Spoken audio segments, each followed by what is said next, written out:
Hi, let's talk about budgeting.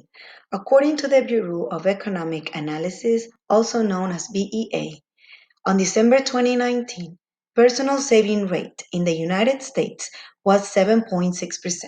This means that if you made $25,000 last year, $1,900 were destined to savings. Was this your case? Did you save $2,000 last year? After losing my job and decided to become a full-time student, going from two incomes to one became a challenge. And I didn't know a lot about budgeting, and that's how my research began. And it made me realize that budgeting is just like dieting.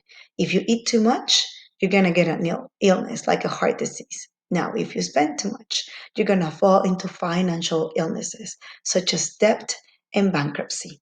Today, I will attempt to pursue you to set up goals, to start a budget, to help you save money to accomplish your life goals. So let's learn about personal budget. Personal budget is simply a finance plan that allocates your income towards your expenses, your savings, and your debts. Certified Financial Planner Board of Standards, or CFP, recommends in one of its articles to consider a change in vocabulary. They prefer the term spending plan since the word budget indicates a sense of restriction. The primary objective of an spending plan is to organize your expenses and eliminate unnecessary things so you can distribute your money in the things that you really need. The advantage of making a spending plan is that you're going to have a strategy that is going to help you better manage your money. Now, let's talk about setting goals. Before starting your spending plan, you need to remind yourself, what are you trying to accomplish?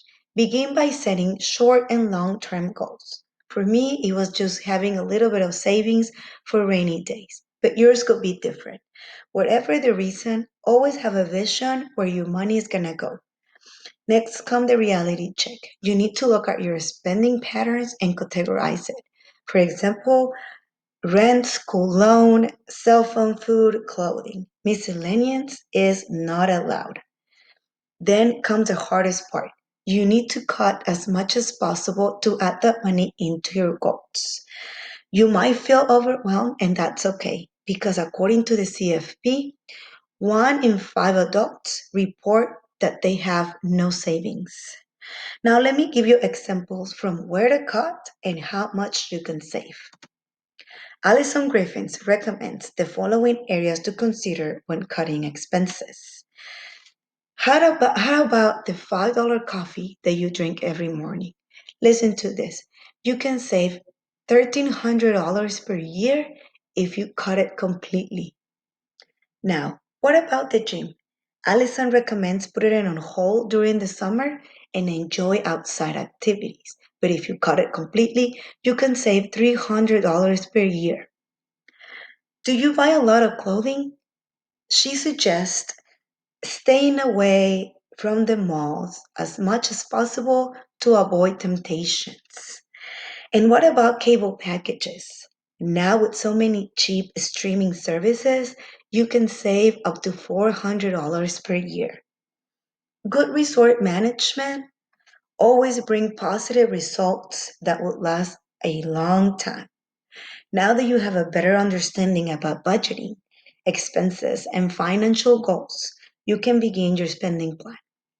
Remember why budgeting is important. And before you start your spending plan, set up small and long term goals to create motivation. And always find ways to cut unnecessary expenses to allocate them into your goals. Yes, budgeting, just like dieting, is difficult and is not fun.